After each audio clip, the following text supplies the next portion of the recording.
Man, I didn't burp into the microphone, so either be happy or sad that you missed that. What do I do? Face cam. Whoa, it's me. It's life harder by making the camera shrink. Oh my god. One sec. Yeah, I prepared for stream. Hello, Wonkus Bonkus, that pigment witch, bright side. D. I'm closing the menu thing. I don't want to see your faces. You can see my legs now because of this desk. Because I sit dumb. I'm just trying to figure out things. Oh, it's just dark. It's just dark, guys. It's him. It's he. God, I can't read your guys' writing all that well. Let me go get my mask then. What? Skellington? That is me. We need a better light than this. Oh, could you actually turn the light on in the room? That would probably help. Probably. I'm in the dark right now. It takes a while for it to warm up. I'm in the dark, so there's like bright yellow light in my face and reflective glasses. What you drinking? I am drinking diet root beer.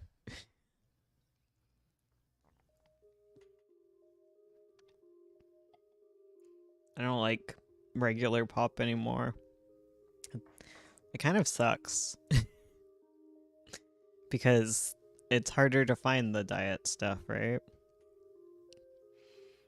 How do you guys always happen to go live with the exact topic I need help with? Oh, I don't know. Okay, now it's brighter. You know, I don't know. No matter what, it's my glasses are just reflecting the screen, but I like being not yellow. I'm just not gonna see my eyes. That's actually my strategy for when I have therapy, is to wear my reflective glasses so he can't see me cry. Space Arrow Ace is here on time. Okay, so I have 3 things that I need to look at for critiquing time. We got AZ, we got Space, and we got Nat. And Nat will be last because I will transition off to Ursula because there's also art that goes with it. Like usual. But AZ and Space are both here, so fight it out. Who wants to go first? Fight. Ursula says fight. Oh my god, it's loud. I'm gonna turn it down in my ears too. I just have to find it.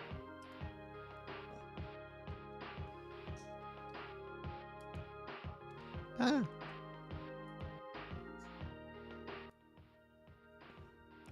That's better. That's better for me. I don't know if it's better for y'all. Space can go first. That's true. AZ always goes first. So, Space. Arrow Ace. Right. So, for those of you who don't know, we're doing critiques for patrons. This is the long form critique where we critique longer works that we read before the stream. If you want a short work critiqued, the window is closing in a day, I think. Yeah. Because the stream is on Saturday and you need to get your work in by Friday, and you can probably pay for that early. Yeah, you can still pay for it. You can still get in, and be judged. We do it a critique the last Thursday and Saturday of the month, I guess. Yeah. I guess it's usually the last Thursday and Saturday day, wherein the Thursday comes before the Saturday. If that makes sense. It's the last Saturday and the last Thursday that comes before the Saturday. Not confusing. So I read a thing by Space, and I have things to say about it. A ghost? Oh, just Ursula going past. Right. Sorry, I'm distracted by a lot of dogs barking in the background. Yeah, you can hear them. Oh, Fada, why? You know you're broke when $8 is out of your price range? Hey, $8 a month is a solid amount of money. I understand. I look at like subscription things. I'm like, damn, that's a lot of money. Oh, goodbye, Weewa. I think we forgot that she was outside. I think that's the story that's happening in the background.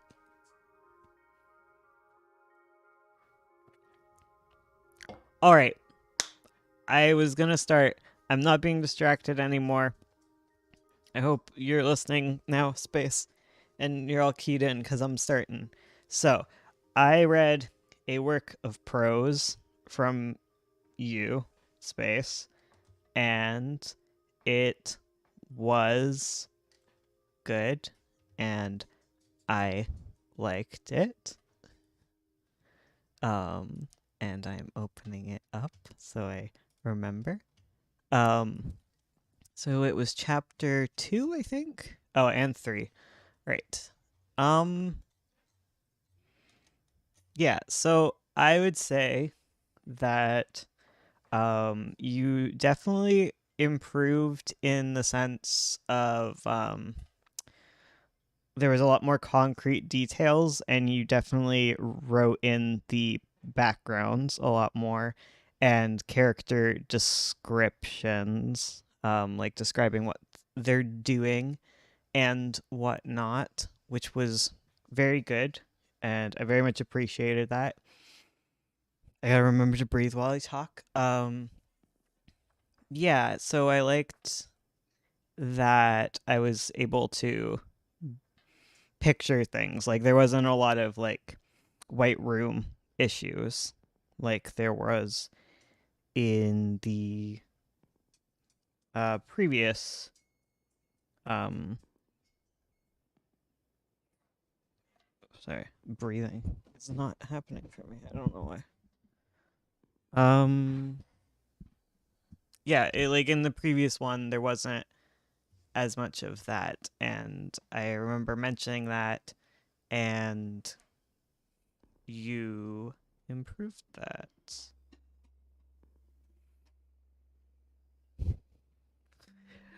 Trying to, I don't know. I was breathing fine for a while. I don't know what's happening here. I can't breathe. I'm okay. Just a little bit. I'm gonna die on stream. It's gonna be great. I think it's just how I'm sitting. Possibly. Maybe a glass of water will help. Yeah. Okay, I won't die, I promise.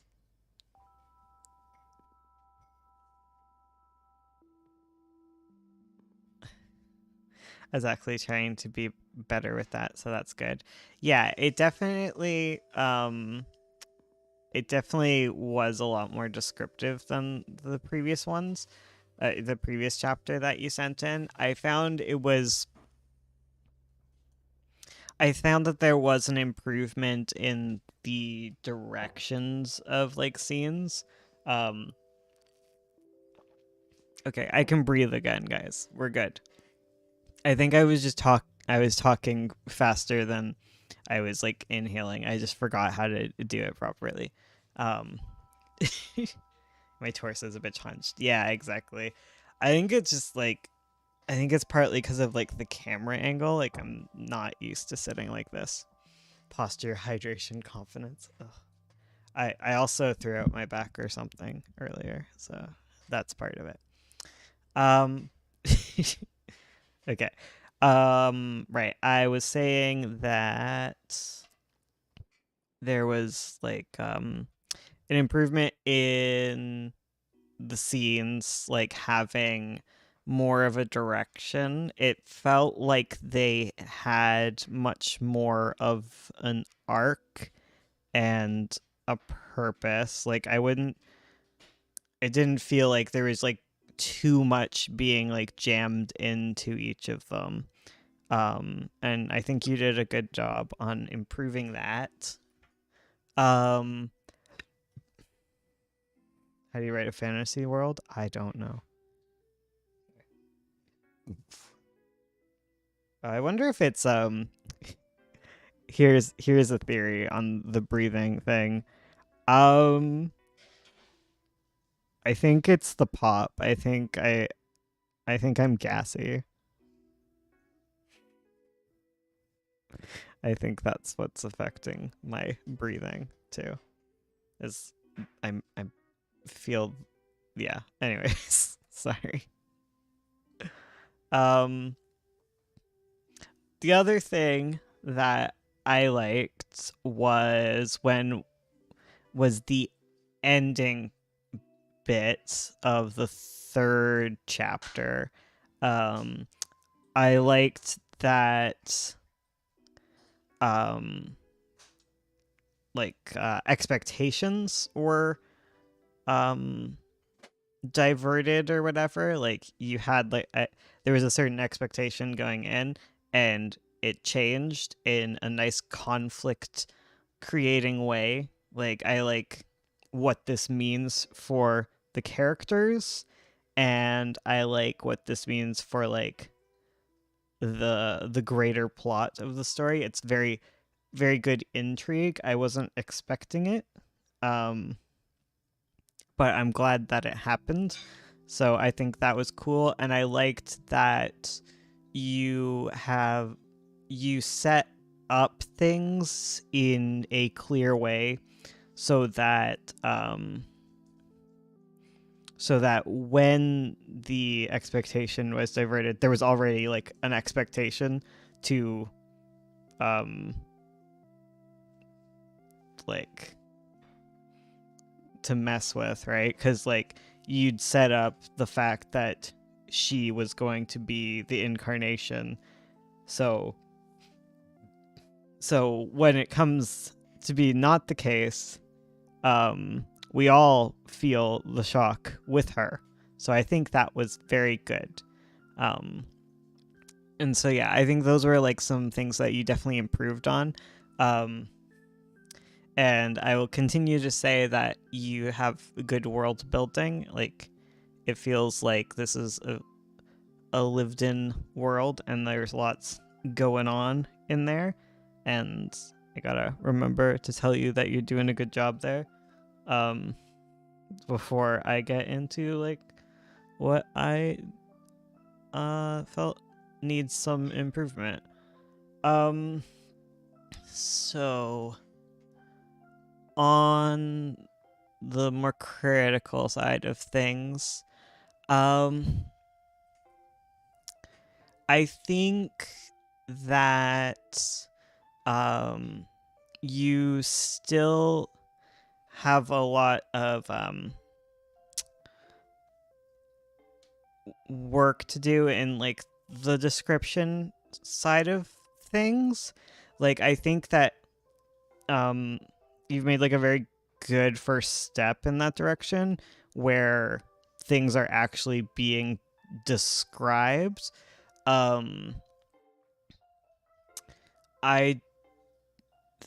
think that more character needs to be brought in to the descriptions, and actually, you know what specifically like more character and more POV, and I was thinking of like more kind of like specific advice I'd have on this, because I didn't want to just talk vaguely about it, but it's still gonna come off as vague, I imagine. But right. I think that your descriptions are very visual focused. I think there's still more that you can do to push visuals further. But yeah, like all of your descriptions, I guess not all of them. I'm sure there's some examples of this not being the case, but the majority of your descriptions are very much describing what's visually happening in almost kind of like a stage direction, like scripty kind of way, like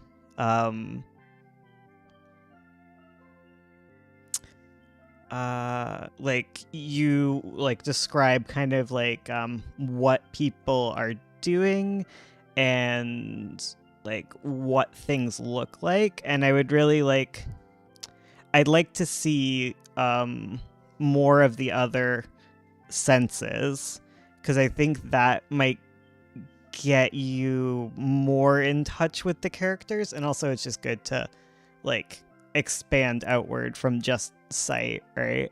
And I think there's sort of like a passiveness that that is kind of an issue. I don't know if it's specifically like grammatical passiveness or whatever, but when you do describe things, a lot of the time you'll use like the word like looking, like there's a few times I think that this come up. Yeah, like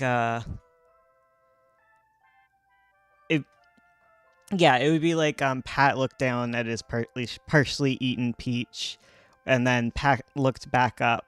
So like I think you should pay attention to when you use the word look and looked, because I think that's like a good tell that you're moving from being inside your character's head and and and becoming more distant from them, right? And like you like, because if you're in like a character's POV, right? Because like it predominantly seemed from Pat's POV, so it just ends up like distancing yourself from the character when you describe them looking at a thing rather than just looking at the thing. Like it's very like, yeah, it would help to like put the reader like more in the character's mind. And I think that's just like because I do that one too all the time, is I'll like describe a character that looks over at the bar, and then she looks over there and then looks over there, but like yeah, like the if you are using that, it's usually like not the POV character.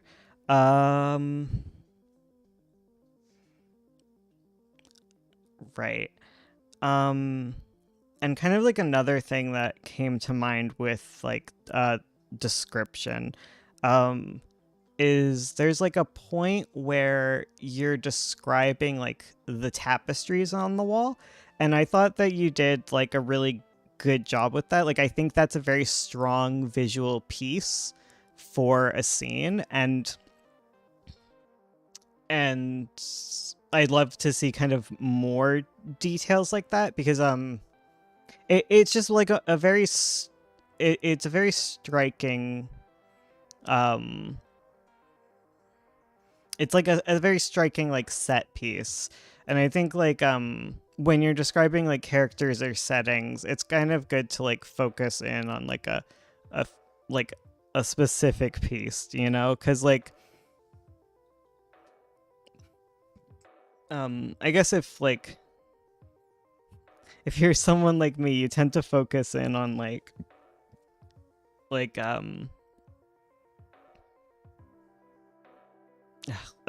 more visual people, like when you're like, it reminds me of like when you're trying to give someone directions, and like you have like certain set pieces that mean something to you, like it's the park with the bear statue, or like when you know someone, it's like, oh, it's the guy with the mullet and sideburns or whatever, right? Like you, it's good to have like something to like latch onto. And I think that things like the tapestries, like it's kind of unique, and there's lots of opportunities there. I'd love to see more of that. And to go like more into the tapestries, I think it's kind of like a good example where you could like push things further, because if I think about the tapestries, right, like the way that they're described right now is they're doing a good job at setting like a scene, and they're doing a little bit of work in world building as well, because you're like bringing in some like how people relate to the gods, right? Because like you know, they're important enough to have like tapestries of them on the wall, right? And I think you can do even more with them, and lean into some things a bit more. Like I think one thing like that would be possible, and like I guess I'm not like saying to do this specifically with the tapestries, but more like do this kind of thing in general. But like with the tapestries, there's a character component for like all of the characters, right? Because we're watching Pat watch his sister looking up at a tapestry of her incarnation, or who she assumes is her incarnation. And I think you could bring in more details, or like even one or two very specific details that draws like a comparison between them, and you could use it to say something about the sister and her personality, right? Like you can kind of compare her personality to kind of the art piece that we're looking at. And we another thing that is possible is we could focus in on Pat and how there's these like this art dedicated to these gods that he isn't like he's not an incarnation, right? Like they're like above him, and there I feel like there's something that like could be used about that to kind of make a point about like how he feels, because I feel like that's just like a really strong point. And another thing, I think you could also use something like the tapestries to better illustrate the personalities of the gods, because I think you do a good job by bringing in like some of the symbols, and I think that the symbols like are important, but I think it just needs to like a little push. Like you could get some of the character out, right? Because like that's kind of the fun. That's kind of like the best part about a pantheon is there's so much like story to things, and even if these aren't like tapestries like depicting like an event or something, um like something about them's like gotta say something about the gods depicted in them, right? Like I guess it would be like, I guess kind of the way that I feel about it, and I don't know anything about Greek mythology or whatever, so it feels to me like kind of we are being told about like a statue of like Zeus, and like all I'm getting from that is he has lightning bolts, right? Like I don't know anything about the personalities, and I think you could do like a great job, right? Yeah. And like that's just kind of the thing that I would say is kind of like the next level of what you want to do is push your descriptions to do more things. I know I focus on description because I like description stuff. But moving on from that, like another thing that I think could use some work, but I don't want to push it too much, like because I find like if you write a bunch of description, like you'll be able to delete it later and shape pacing stuff, but like there are some pacing issues that I wouldn't can we not yell at me? I wouldn't fix the pacing issues right now because the story isn't done, but it's just kind of like something to like pay attention to in how you write. And I still find that your scenes are fast.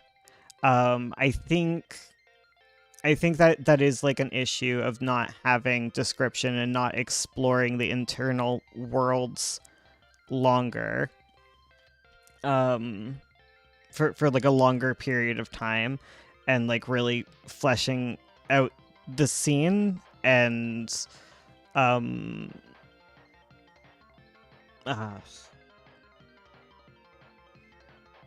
right, the scenes still kind of feel short, but at the same time I think that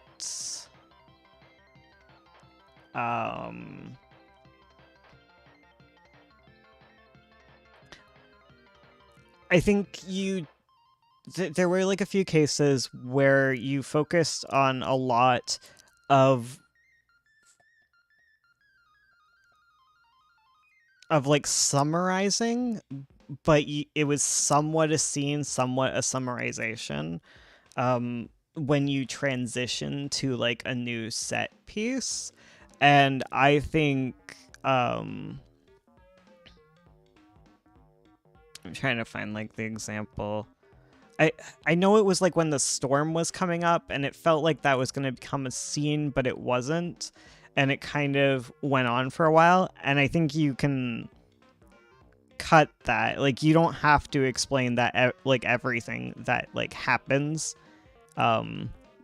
between moving to set pieces, and it can kind of be more useful to like summarize the important events as we move into like a new scene.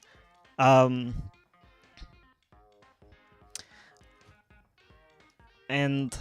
I guess this one's more like stylistic, but like I think sometimes you use like a scene break when it doesn't feel entirely necessary, and you could easily have the scenes flow into each other, and because they're such short scenes, it might be good to kind of just allow them to transition into one another, and like just kind of like remind yourself that like the time is like allowed to pass in like a paragraph. Like we don't always need a scene break to do that, and we don't need to summarize like everything that occurs like between like going from one place to another. Like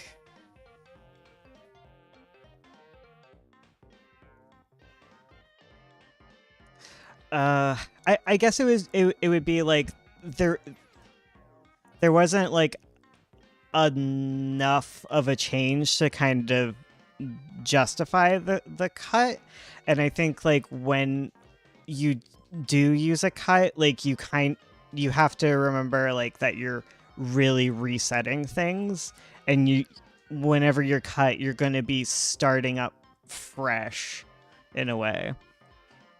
I mean, I guess not always, like sometimes you're going to be abrupt with it, but like more often than not, you're going to want there to be a significant enough change. And if like scenes flow together, it's good to just let them do that. Yeah. And I think that's like the main things that I was noticing.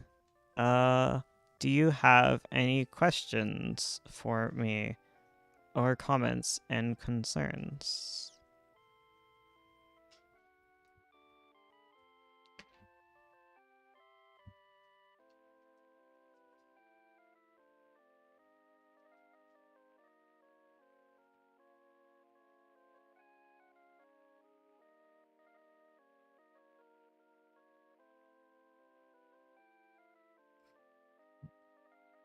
Oh, I think you also do the thing that I do and I get in trouble for all the time, is every time you use dialogue, it's the start of a paragraph or like a significant amount of time, yeah. And it just needs to be a bit more varied. I think there was like one chapter. There was a lot of that.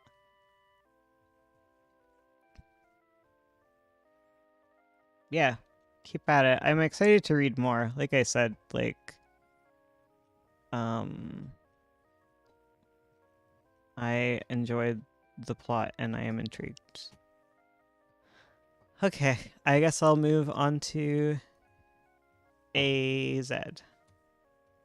When I say AZ, it's like EH, like the Canada A and the Z. It's the Canadian way of saying it. I guess it would be, we're gonna move on to AZ, eh? Easy, easy. It's not a new couch. It's just a cover.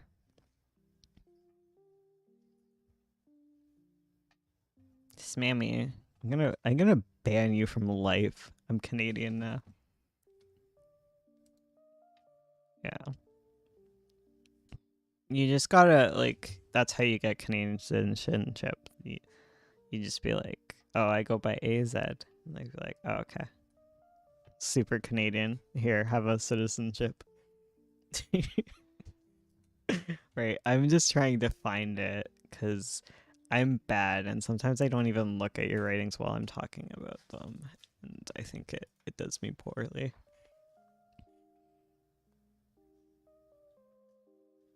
Oh wow, new dog. Where's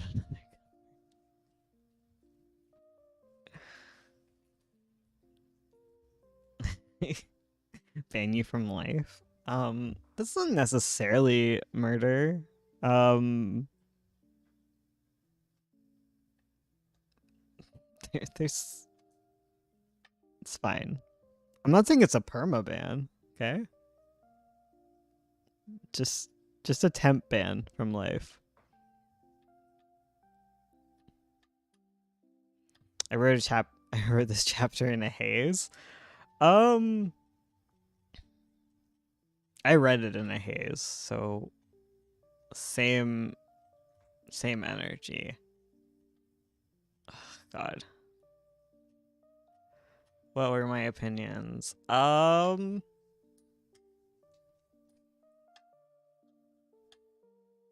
a short coma? Yeah, exactly.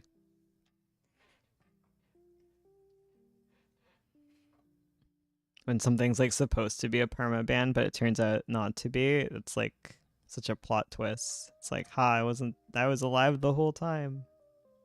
Shocking reveal. Oh my god. Kitty makeout session. There are children watching, guys.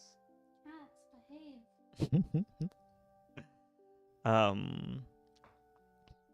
Coma is a timeout.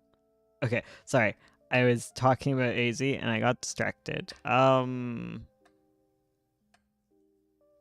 I'm trying to remember like what my opinions were, because I think my opinions are always so similar. Because I like where all of it is headed. I'm excited to see the party. I Medical. Hey, you're okay. You don't need to growl. You put your head down, please? Put your head down. She's not listening to me. Medical. Put your head down. She's yelling at the neighbors. I liked the scene with Gil and Rory, and I liked that character bit. I think that was a really solid scene, and it definitely stood out as a good one to me. There's just a lot of good character stuff there. The stuff with Pearl, that felt like it comes much what is it? Like it just, I think it's a overall pacing thing where it just feels weird to be getting this. Like, I don't think it's impossible to like introduce a character and like do a character study of a character later into a story. Like, I don't think that's like never a good idea. I can think of like a lot of really refreshing ones. Not refreshing. Really good versions of doing that, but this doesn't really feel like it. It feels like this is a very important character and a very important plot line, and it feels like it's setting up a story. It feels like a lot of this information came earlier. I wasn't sure about that. I just came up with the character I was writing. Yeah, like I think it's like a good scene in its own right. Like I think it's interesting, like even just as a character study, even if you don't end up keeping it. Like I think it's good to like take time to like flesh out the characters. But yeah, it's I think it's that it what would it be? I think like it sets up too much. I think that it just sets up too much plot for this character. And I think if it was less plotty, you could honestly use something like this more.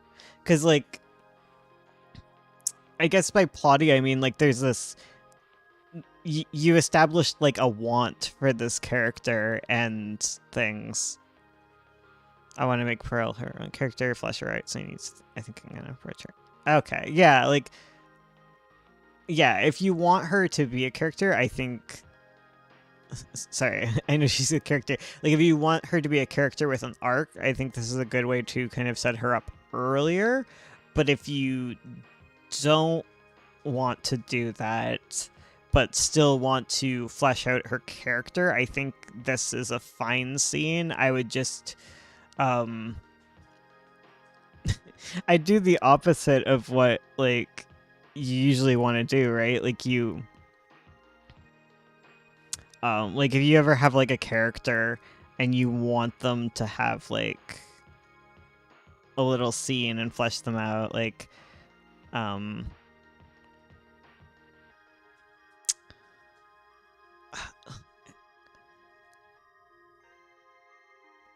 what is it? It's,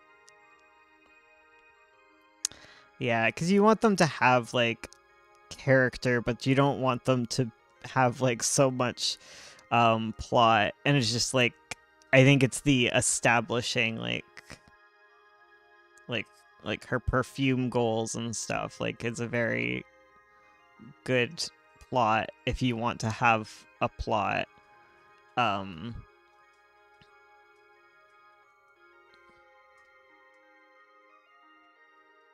like the scene as it was, but I don't want to introduce something new but don't have payoff for it.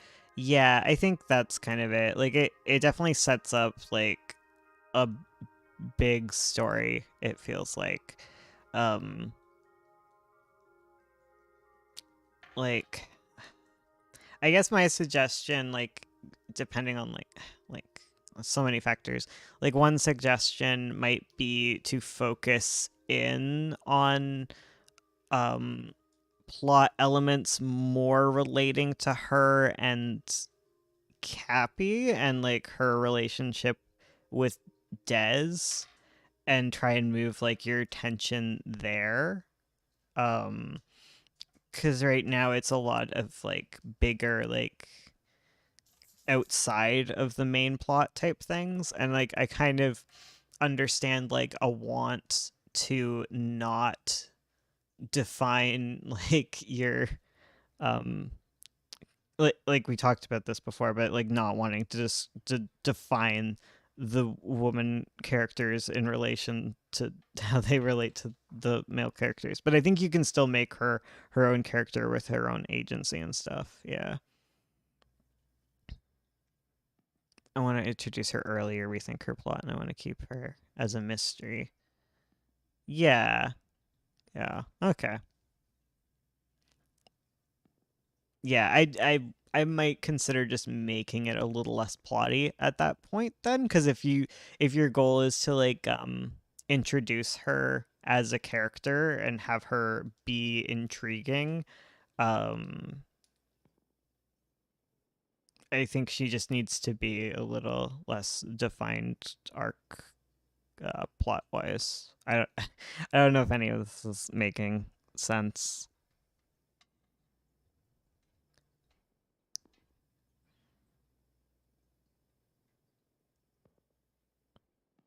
I think like it's literally like just kind of removing the mentions. I'd probably get a better feel for your plot as you continue to write. Yeah, I think so. Yeah. Yeah, because if you just wanted to keep this kind of thing in, I would just be removing like the talk of Miss Lawson, because I think everything else is really strong, and I think it's fine to even have her have these goals. It's just a matter of like putting so much focus and stating them so outright that that's the issue, rather than that it exists. It's the focus given to it. But yeah, as you search out the character, like, you'll get that. But if you just wanted her to kind of show up in this section, it's just, yeah. um I liked I liked the scene with Des and Gil, and I liked that you included an axe. It adds some great it, it's like it's very active, not just standing talking scene, and it definitely accentuates the whole thing. um I think he did a good job at setting up that scene. You can cut the tension with an axe, and I like them being petty to each other.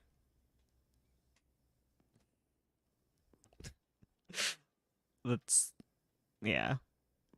I like how that scene felt. I wanted you to use the axe to show how Gillet was feeling. Definitely, it definitely does. Um, it definitely adds some emotion to this scene.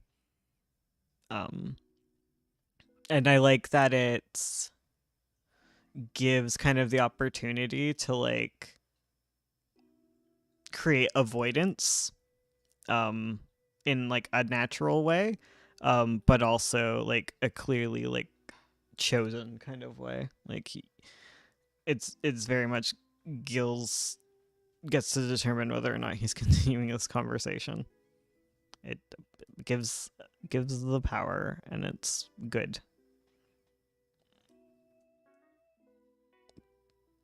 Puts Des on the defensive, which is good because Gil was on the defensive in the last scene. Yeah, it's that push and pull. Do you have like any other questions for me? I guess there was like the Gunther scene, um, which was like all right. I don't know. It didn't stand out for me. I think you're really just trying to like feel things out with this plot line. Yeah, like I think it's actually like a plot line that needs some work. I think it feels very like unsure of like where you're going with it, and like it definitely comes across that you don't really know entirely like where. Yeah, I want to make sure the conflict isn't one-sided, that goes back and forth. Yeah, I think neither of them feel like a villain. I feel like it's a well-written romance. I wasn't given a fidget toy, so I'm fidgeting with Ursula's headphones. It's hard to get my fidget toys because I have to destroy the mic stand to get them. They should be in the other one, I think.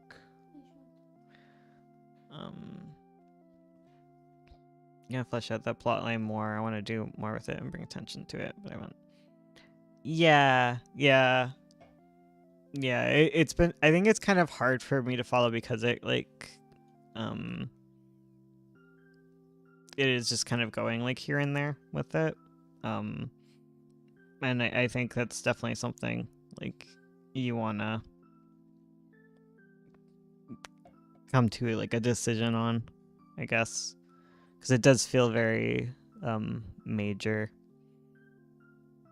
But yeah, that's most of what I have to say.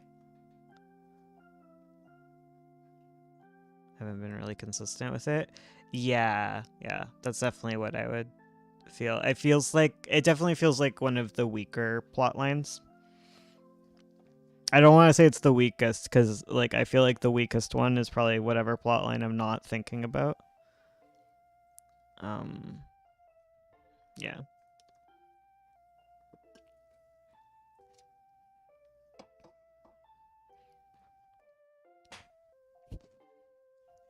No problem.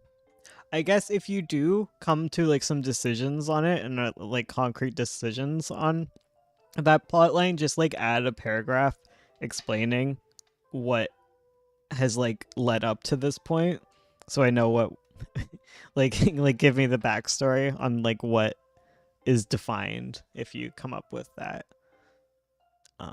Just so I go in to it with the right setup. It's that thing like where you're like, just assume that I didn't kill off this character, okay?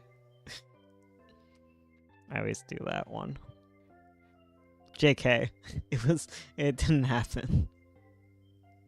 Okay. I will go to Nat, and I will say, okay, Nat. Is Nat here? I don't know if Nat's here. I'm gonna open up Nat's thing.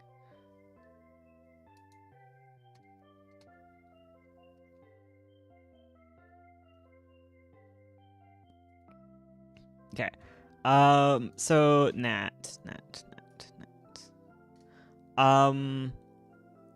I have one major critique, and it's that I just can't read your handwriting that well at all.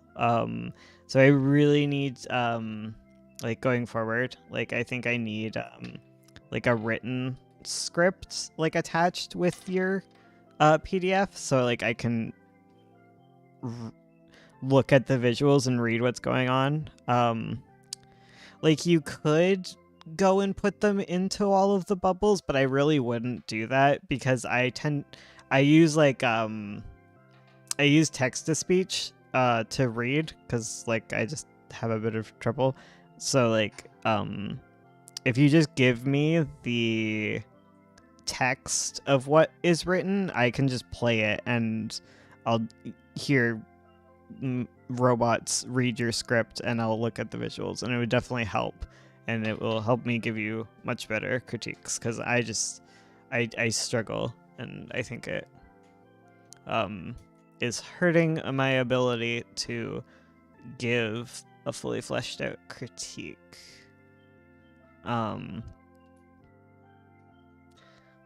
With that, I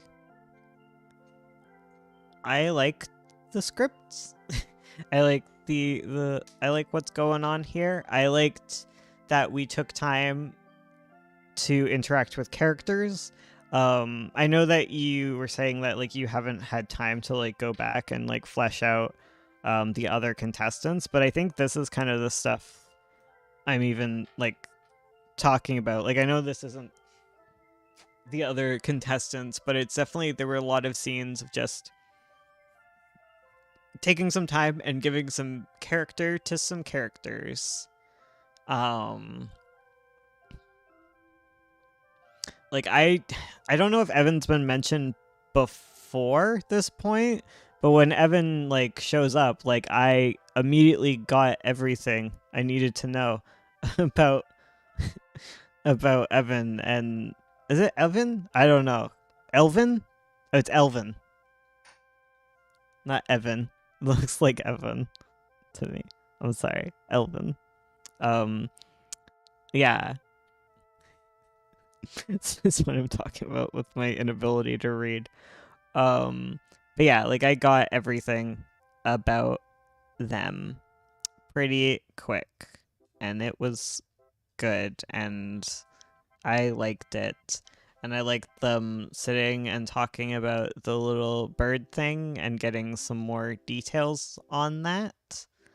I think we did a good job there. I don't know why I keep saying we this whole critique. I mean the royal we.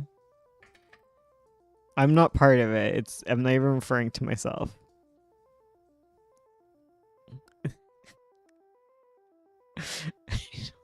Sorry. I don't know what that is. I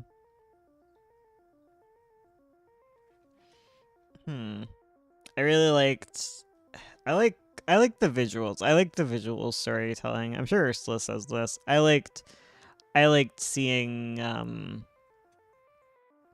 the main character showing up and like all of the like text around them and bubbles. I think that was really good. I think that's just a really good storytelling. I really liked the I'm so bad at names. It's the one.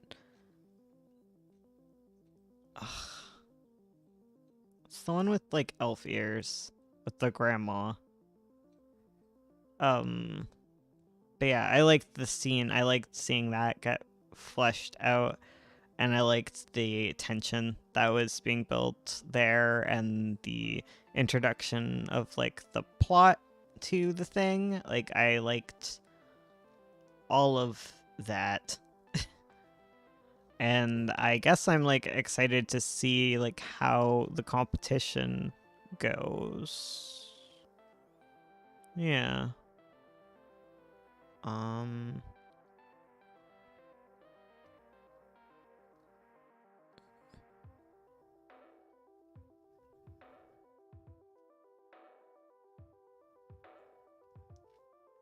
yeah, I liked it. I don't know. I've said what I got here, cuz I'm not sure. I want to see more, and I can't go on forever because you also have Ursula critiquing you. So I'm gonna hand over the stream to Ursula and get an antacid Your so I can breathe. once your food is in the oven. My food's in the oven.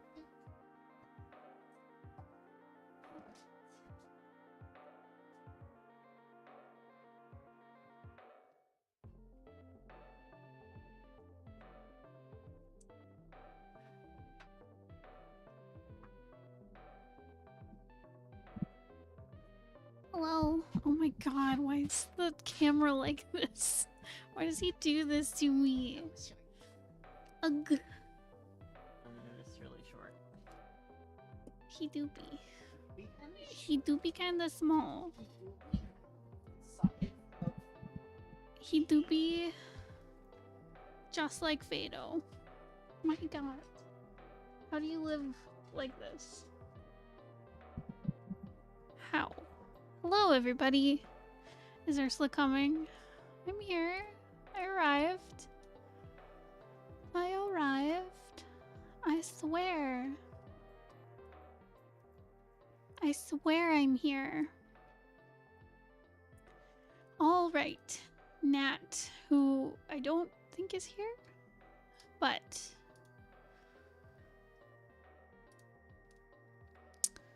let's see.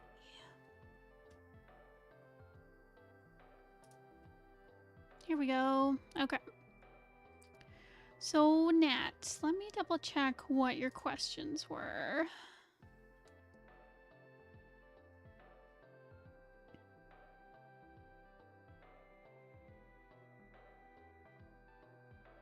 Okay. So just looking for layout stuff. Are you really? Yeah. I swear. Okay, yeah, so Nat, as usual, your panels are just on it. You always do really like creative panel layouts, and it looks really nice. And you're doing a good job there. You convey a lot of like emotion through your panels and your layouts, because you use them to show like anxiety. I like here where you're showing oh my god, I've also forgotten all their names because we only read them like once a month.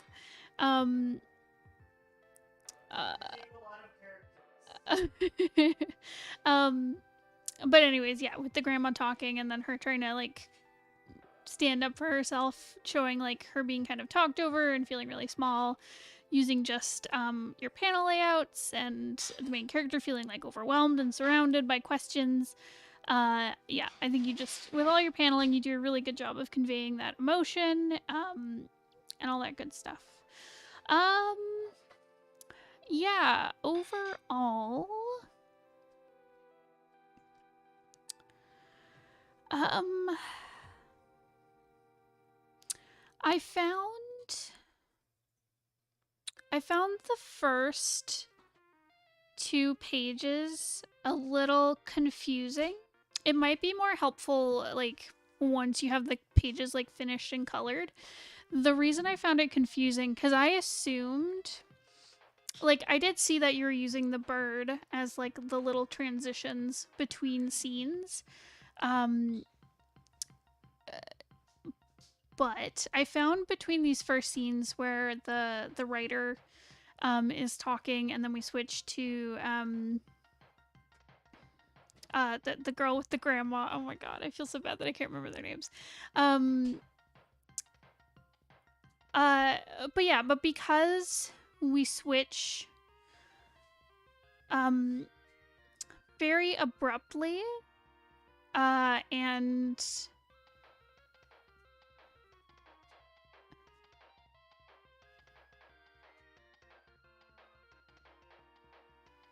well, sorry, are these happening in the same room? I think that's what I'm confused about, because it feels very like, okay, so it looks like it's a party and they're all talking, but if it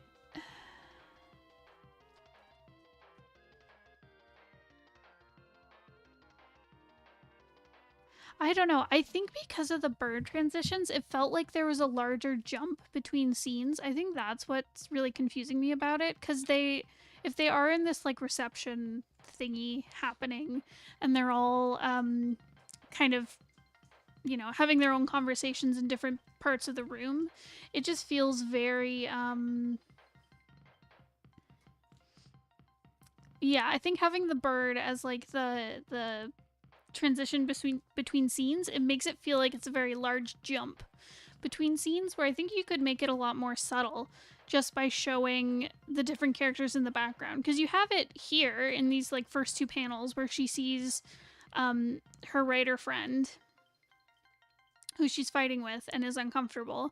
Like, I think just using that as a little scene transition, saying like, okay, we're done with this character, we're moving on to this character, I think that will help a lot, because throwing in like this abstract kind of concept between, with the bird like flying around, it just feels like an extra piece that you don't need, that just makes it feel like a larger jump in time or space between scenes. So that's something to watch out for.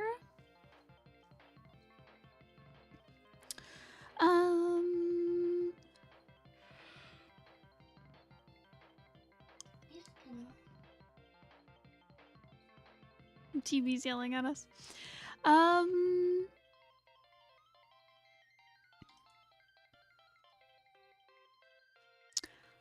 Yeah, I feel bad. I feel like that's like the only thing that really stands out to me. The rest looks really good. Like, it's easy to follow. Great paneling. You have a good mix between showing characters,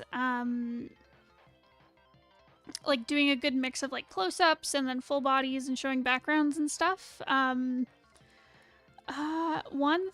little thing to be careful of though is here with Elvin arriving on scene. You have a bit of a tangent going on where he's standing on top of this panel border.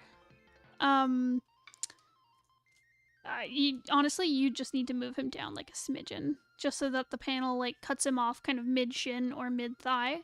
Otherwise, it creates like an illusion like he's standing on the panel, and it can be distracting and make the space feel weird. But yeah, but otherwise, like, really solid work. Yeah, Nat, I know you're not here right now, but if you have any questions on that, please let me know, and I'm happy to answer. Okay, so next I'm gonna do Kuro, because I know you said that it's kind of late for you right now, so I will go into your critique now. Kuro, where are you? Where's your comments?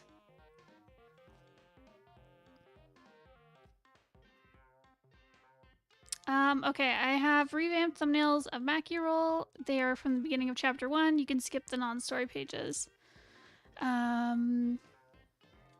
Okay, you wanted panel layout and readability. I also drew some of the backgrounds myself, so feel free to destroy them. Hell yeah. I'm proud of you for doing so many backgrounds in this. I was reading it and I was like, hell yeah. Hell yeah, Kuro. So yeah. All right. Let's see. Okay, so overall, when I was going through it, I think you, I found it like easy to read and follow along with. It definitely, like, you have, okay, like, I know, like, it's what you're going for. Like, it feels very much like reading, like, a shonen manga.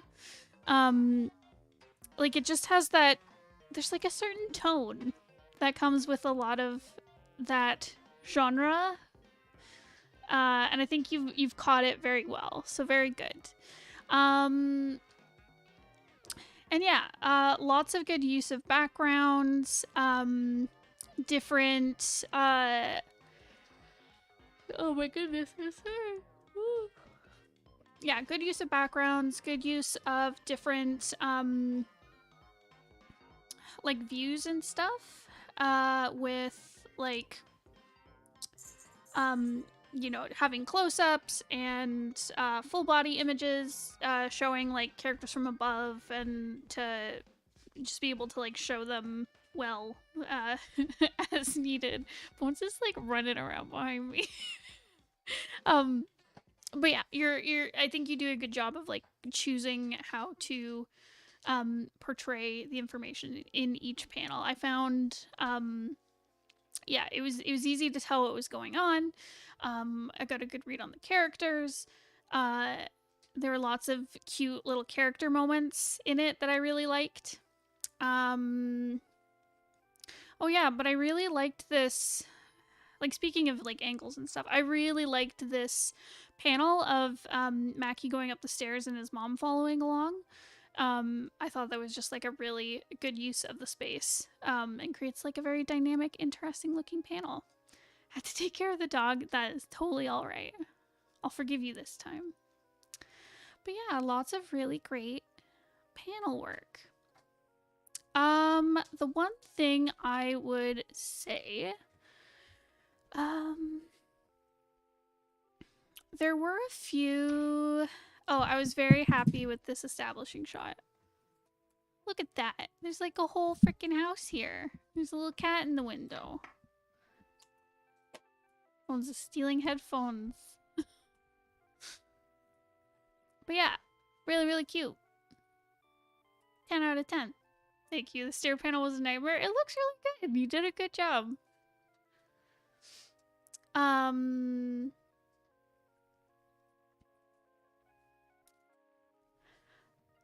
Yeah, but anyways, really good paneling, good expressions, all that stuff. Fun writing. I found near the end in this scene where they're starting to, oh my god, I can't remember her name. The cool girl. The girl he likes comes over and they are gonna eat snacks and watch a movie. I found kind of after they go over how he, like, takes care of his own injuries, I found it kind of meanders a little bit. It felt like you needed to get to this point where she says, you know where to find me if you ever need anything. Like, that feels like a good conclusion to the scene, and then after that it just kind of meanders, and you get some cute, like, character things out of that, where like, the sister talks about liking Mackie's cooking, and you know, her liking the cookies and stuff. Like, you get some really cute stuff there, but it just feels like it goes on for a little bit too long. I feel like you could put a lot of it into, like, 2 or 3 panels at the most, but it feels like it's just kind of dragging the scene along a little bit. So that's something to keep in mind. But I think overall you did a really good job with like introducing the characters and what's going on with our main character, with like his wants and his relationships, and yeah, it was really fun to read. Oh yeah. No, I I understood that to read that way. I realized when I was talking about this panel, I read it backwards, but yeah, when I was reading it, I knew to read it like a manga. I would recommend when you publish it, adding a note that just says that it's read right to left, just because I think a lot of people will be confused.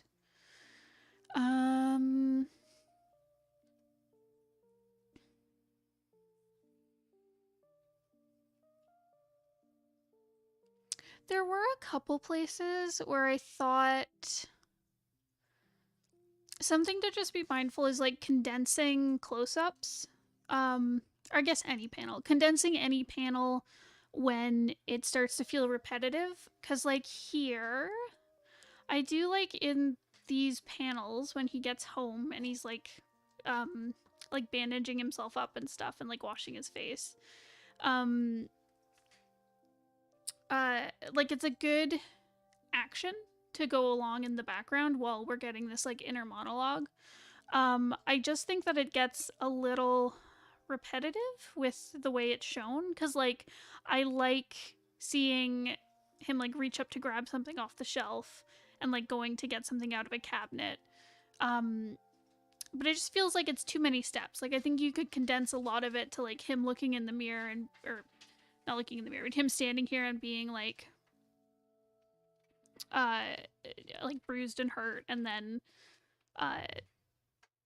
just show the main action instead of every little piece of like he grabs it, he puts it on the desk, and then he goes under, and like yeah, a lot of it can be condensed. Just focus on the main interesting stuff.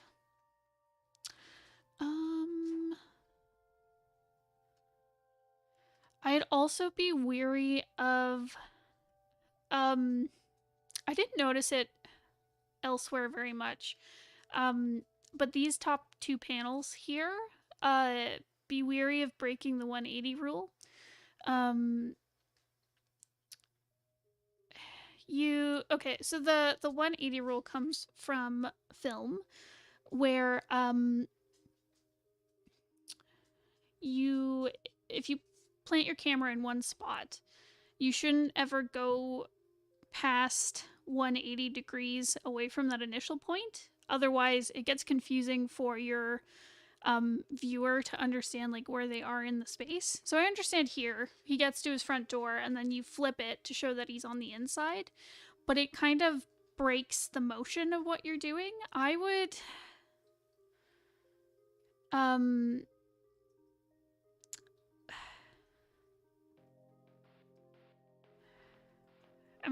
having trouble picturing how you do it. But yeah, I think just that drastic flip is like really throwing me off, where it feels like a totally different space. Like it feels like a jump in, like a massive jump in time, rather than him just walking through the door and being inside. So I'd flip this second panel or flip this first panel so that they feel more parallel. And it'll help with giving that like forward momentum with the character's movement. So it's just something to be cautious of. I didn't really notice it elsewhere though.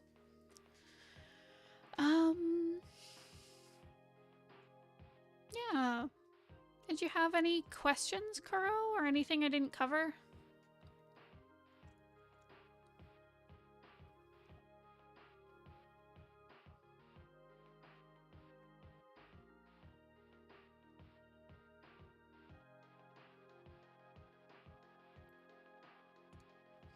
I also have trouble with that. How do you deal with that during dialogues? So it isn't just shot, reverse shot?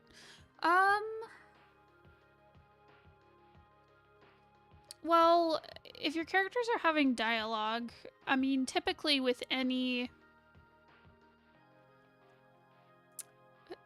fiction, whether it's like a comic or with writing, like your characters should generally be doing something. just to make it a bit more interesting. Like,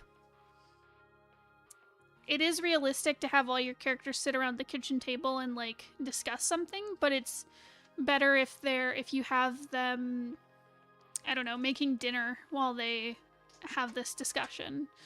Just to give like a bit of visual interest to things, and that way you're not just showing shot, reverse shot. That being when you just flip the camera around, and it works really well with dialogue because it just creates that back and forth that dialogue has. But yeah, but it can help to condense a lot of that back and forth into one panel. You can have characters where in comics, because you're not stuck to kind of frame by frame, you can show like a bunch of dialogue back and forth in one panel just by using speech bubbles. Yeah, it definitely helps to like move your camera around. Like, you know, you can get some very atmospheric kind of camera angles, I guess, without breaking the 180 rule, and still get lots of interesting ways to like look at your characters as they're speaking. And yeah, also don't be afraid to like when characters are talking, like have them talking, and the next panel it's like a full body, and then you're getting a reaction from one of your characters, so you do a close-up on them, and then the next panel you do the two characters from the waist up, and then have like a bunch of dialogue there. Like it's tricky because it all depends on like what you're going for in the scene. But yeah, but there's a lot more interesting stuff you can do than just shot, reverse shot for dialogue. Okay, I've been focusing on the 180 rule backgrounds and having characters interact with things more with this revamp. I think you've done a really good job, Kuro. Yeah, lots of really great set design, characters interacting. I find your stuff just feels like more full, you know? Like it feels very yeah,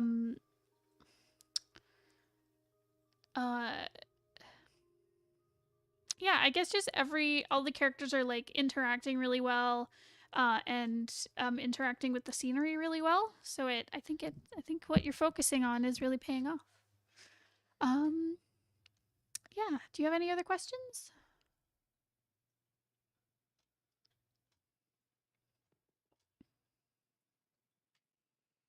Anything else I didn't cover?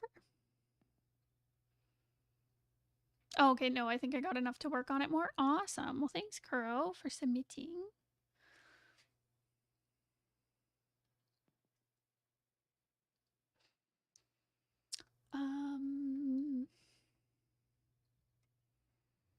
My brain is empty. What was I doing? Oh, I'm I'm looking at the next person to critique.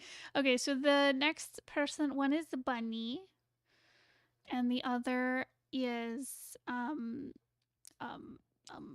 my god, Briar. And I know Briar's not here. I'm gonna go back to catch the first part. Okie dokes. Let me know if you have any questions, Kuro. Is Bunny here at all? Oh, you are here. Hi. Okay. All right. So, you gave me a bunch of thumbnails to look at. Let me just make sure I read over your comments. I'd like Ursula to give any feedback on composition and visual storytelling. I'm a little worried about the abrupt time skip at the end. If you have any feedback in regards to that, and any other critiques, are always welcome. Okay, I want to say, okay, that last bit is my favorite part. Okay, there's lots of good stuff in your thumbnails, obviously, but I love that just like abrupt cut between like him being all sweet with his mom and talking about like the soulmate stuff, and then just to this is so heartbreaking. And I think it really sets the tone well. I think you did it's so visually striking. It's like you go from like adorable little baby like cuddling with mom and then being all cute, and then just cut to like this miserable fella right here. Just being all sad. Um and yeah, I love the parallel of like him at the uh uh at the same ceremony with lighting the candles and stuff. Um yeah, and I think it sets a very good tone after you spend all this time building up like his fears when he's a kid, and then smash cut to things are bad still. And it's great. I think it's a really good way to intrigue your prologue or first chapter. I'm not sure what this is. Um, or first scene. I'm not sure. Um,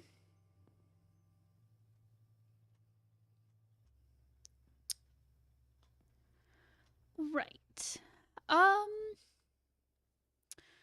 yeah. So layout wise and with your compositions. So I think you do a very good job with keeping things very dynamic and visually striking. Like, I find you do a good job with like putting focus on the right thing. You have a good way of placing your like focal points for each panel. Like with this sword here where you're showing like I guess it's an inscription or something. Um but anyways, yeah, so you'll look at that and you can understand it's a sword and you're focusing on like what's on the sword. Um you do a good job with like framing the monster and the characters. There was one panel I really loved. Where was it? I think it was when they're all cuddled up and the mom comes in and looks at them. Like, that's so cute. But yeah, you do a really good job with like framing the characters in the right section of the composition. I love the little crack of light that's like illuminating them. I think that's a really nice touch that adds movement, leads your eye to the next panel type thing. Um, but yeah, I think you have a really good eye for composition and a good eye for flow as well. I never found that I was confused like where to look. You've got a good use of like using diagonals and having characters kind of look where you know where the next section is. And yeah, you also have a very good mix of like full body panels and close-ups. Everything was very easy to read and understand. Obviously, these are thumbnails, so there's places where, like, obviously, I'd like to see like backgrounds and stuff. But you did a good job at like, gesturing in where you plan to use backgrounds, and I think you've done a good choice for everything.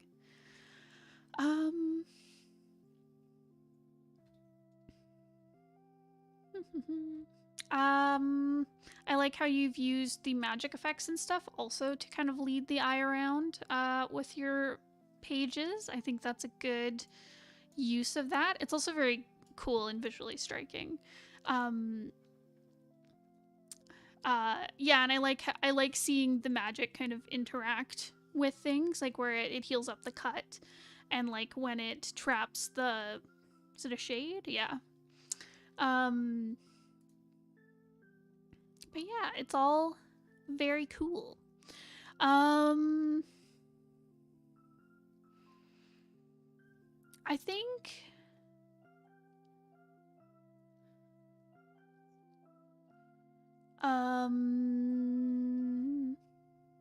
I think there's some places where you could push some of the magic interaction a little bit. Like here, I like how when is it Yuna? Or Yuka? Yuka is speaking over them uh like doing their singing magic. Like I like how you have the the speech bubbles like overlapping the magic and like really taking up the space, and their expressions where they're like rolling their eyes and stuff is like really good. But I think you could push it even more by just like having the like this top speech bubble like covering that magic, and that where it's like coming out of their faces, I guess. um just overlapping it more, kind of pushing it a little bit more, but you're in the right direction with it.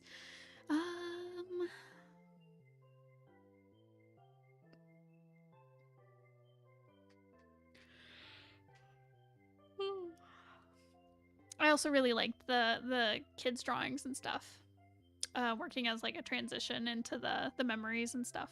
I thought that was really cute. Yeah. Did you have any questions about anything in particular that you were wondering about or that I didn't cover?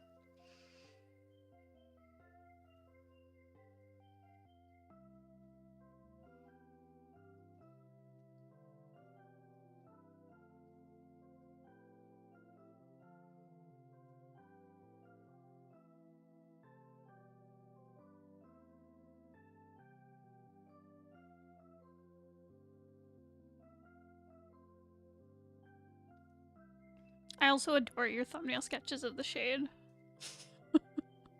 Look at this absolute baby. Look at that.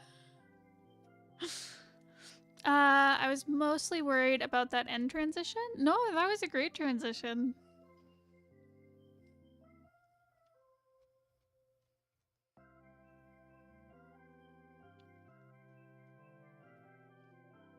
The magic made sense? Yeah, definitely. So it seemed so yeah. Yeah. I definitely got that like it has to do with like the magic is based around music and singing, and it seems like there's like a soulmate component where people have like duets. Yeah.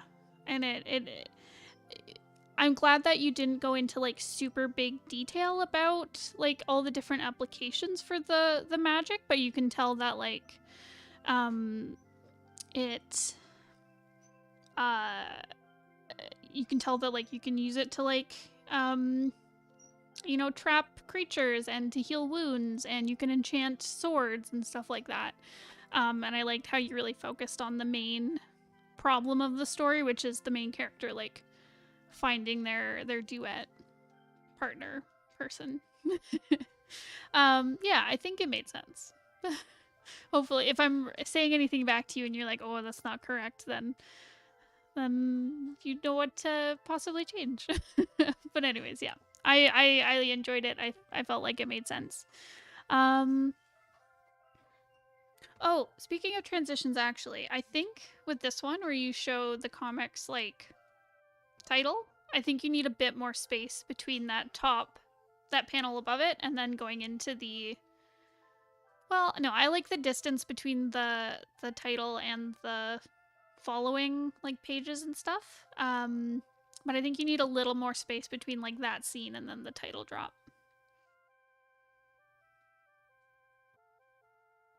But yeah, I think you did a good job of kind of explaining things in a very character-driven way, and bringing a lot of intrigue into like how the magic works.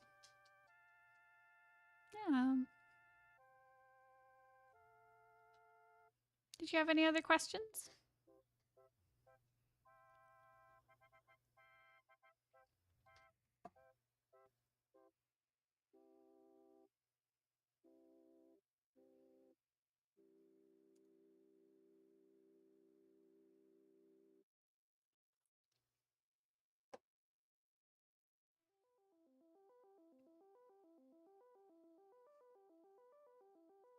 Not that I can think of. Thank you. Oh, no problem. Thanks for submitting. All right. So our last person is Briar, who is not here. But I will do my best to to give feedback. But yeah, Briar, when you are watching this later, please let me know if you have any questions. I'm happy to answer them on the Discord. All right. So submitting the first chapter of my comic, hoping for a general impression and critique. Okay, and specifically on color, harmony, and overall use. Okay, awesome. Well, I really enjoyed reading this. I think there's a good sense of tension between the main character and the knight. I think you do a very good job of establishing that, like, romantic connection with this little meet cute that we have.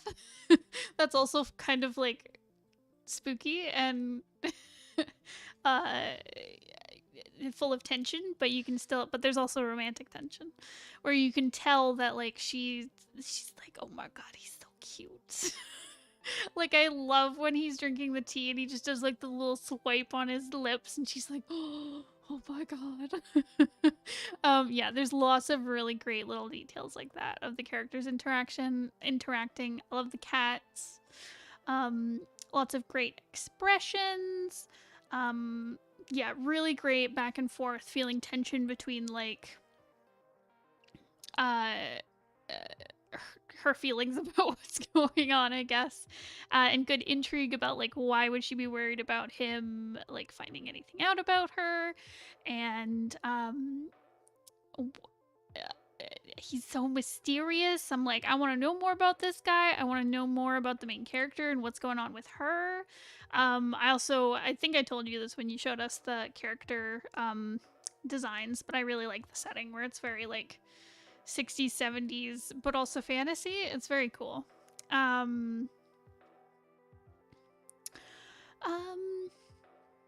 Yeah, and I think you did a lot of interesting paneling. I think there's a very good sense of space in your comic as well. Like, I love how you show different pieces of the trailer that she's in. I also really like, for example, like you show her like clenching her fists underneath the table. Like, it's very cinematic, I guess. I think you've got a very good handle on like giving the world texture and understanding like the space that they're in.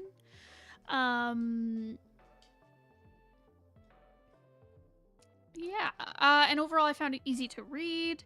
This was probably just like an exporting thingy, but there are a few pages where there's speech bubbles missing, so just make sure to catch that before you publish it anywhere.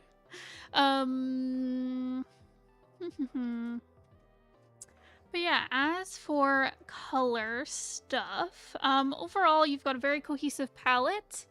I love the kind of like dusty feel to the colors. Like, they're very vibrant. There's lots of like bright pinks and oranges and yellows.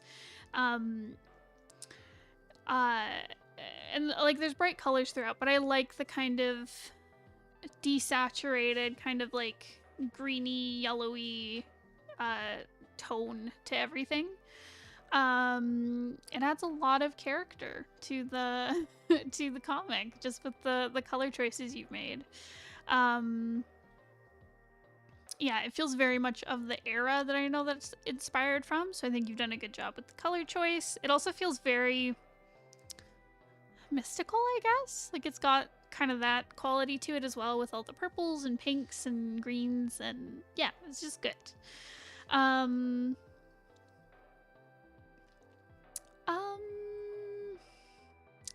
I think color-wise, there's a few things you do need to watch out for. So I think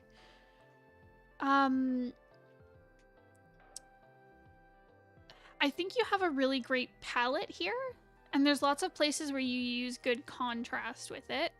Like, there was very few places where like I found that the color was distracting, and I found for the most part everything's like easy to read. But I would be careful with, I noticed it especially on the black cat. Like right here is like a very good example where you have, so you're using like this kind of dark orangey red color for all your line work, and then you're using this darker, more desaturated blue for the cat. And it's creating a very weird, like, contrast issue where because it's like so saturated. Yeah, the red lines are very saturated, but they're very close in value to the blue. Like they're very close on the color square, but one's more desaturated and one's very bright.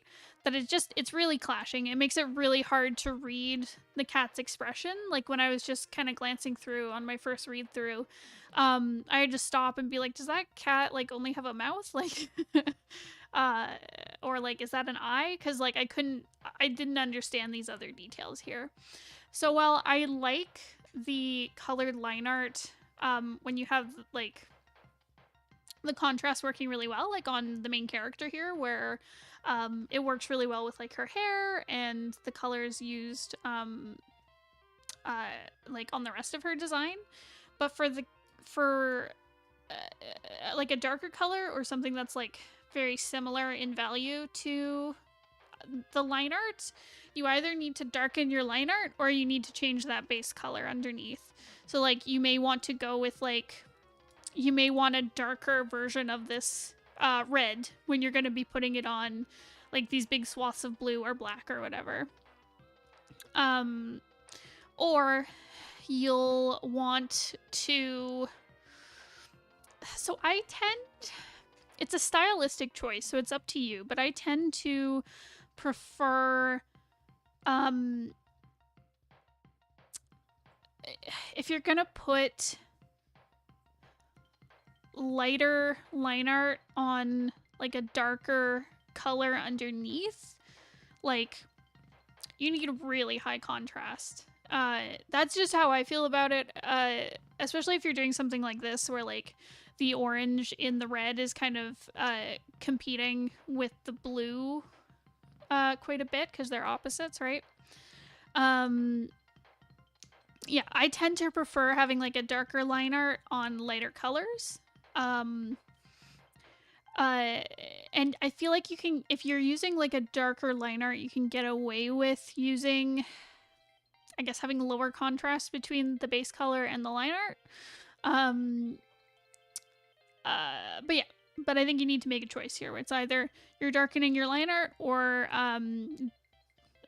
darkening the color underneath it. And it's totally up to you, whatever you think looks best, but there's definitely a contrast issue happening here. And I think there's a couple other places where the contrast could be boosted a little bit.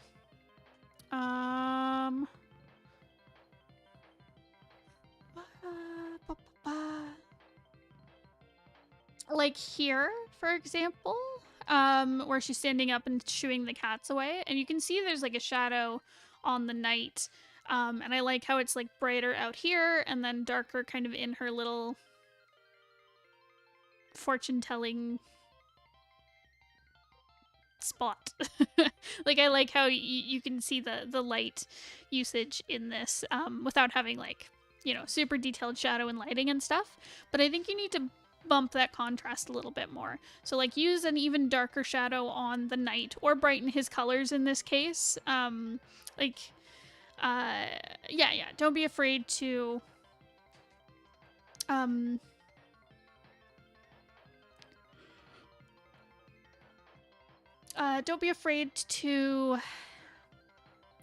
change, like play around with the colors a little bit for the sake of like lighting. So don't be afraid to like lighten him up a little bit here when he's in the shadow, and then or darkening the shadows using like a darker color for this background here, and then keeping like out here a little bit more light.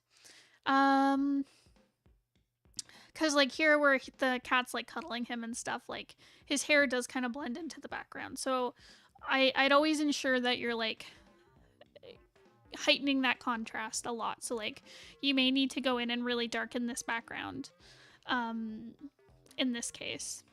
But yeah, so just keep an eye out for that and just ensure that there's a good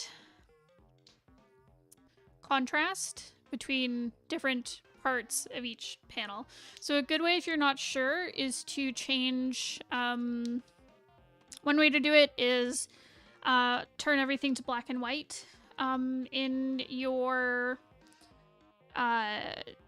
like in Photoshop or Clip Studio or Procreate, whatever you're working in. Like turn your canvas black and white, because it's a lot easier to see the difference between like two gray colors and tell like if they're high contrast versus when it's in color, where kind of color relativity really messes with like how you perceive things. Another good way to do it, this also works for if you're doing traditional art and you can't just turn everything black and white, is to like squint your eyes, where it kind of like gets rid of the color information and just gives you more kind of like the value contrast information. So that's another way to do it. But yeah, I think that is the big stuff with the color stuff. It's just here and there's a couple contrast issues, but overall really great color scheme, great color story, really good vibes and really great little visual storytelling going on between the characters. Yeah. So, Briar, when you watch this back later, please let me know if you have any questions. That's it. That's all we got. Thank you all so much for joining us. Oh, hold on. Question from Kuro. I realized that you thought Ato was Maki's mom. I was trying to show that she died and that was her wake. Is there a better way to show that? Oh.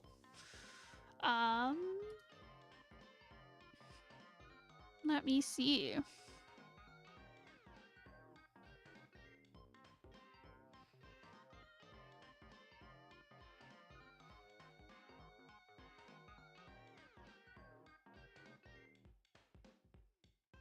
I think if you want to show that that's the wake, I think you just need an establishing shot that shows the like just shows the funeral aspect, I guess. Like show like a photo of his mom next to a bunch of like flowers, and then you can see like the people in funeral attire nearby in the foreground or background or whatever. You could show I know this is taking place in Japan, so I don't know what their funeral ceremonies tend to be like. So yeah, researching into that, like how that would look.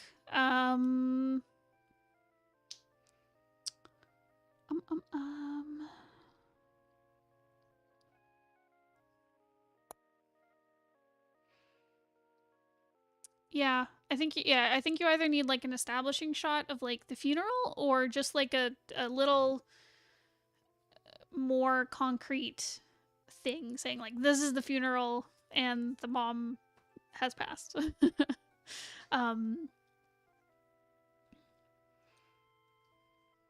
I'll remove one of the people and put a little shrine in. Yes, yeah, that would probably work. Yeah, I think it just needs like that one little extra visual hint to just say like this is the funeral. Okay, awesome. Or zoom out and have it on the left. Yeah, you could do that too. Just yeah, here where you see him sitting on the stairs and you can see like the shrine here. Yeah, that could work.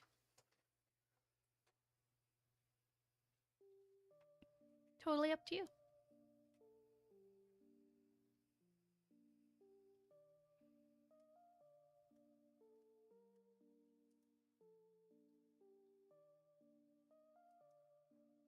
And with Aito not being his dad, there could be some confusion.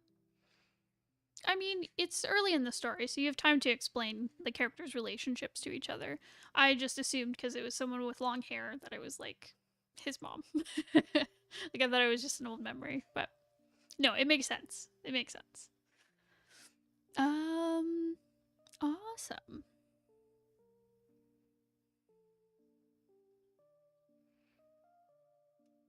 Awesome. Okay. Well, thank you all so much for joining us.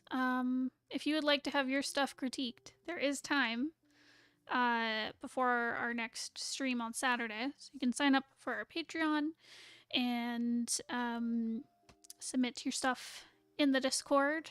Once you sign up on Patreon, it'll give you all the details. But yeah, then you can submit your stuff and we'll have a look at it on Saturday. Yeah, we'll see you guys there. Thanks so much for joining us. I think I've said that like 5 times, but I'm just so thankful. And be good to yourselves. Bye-bye. Mwah.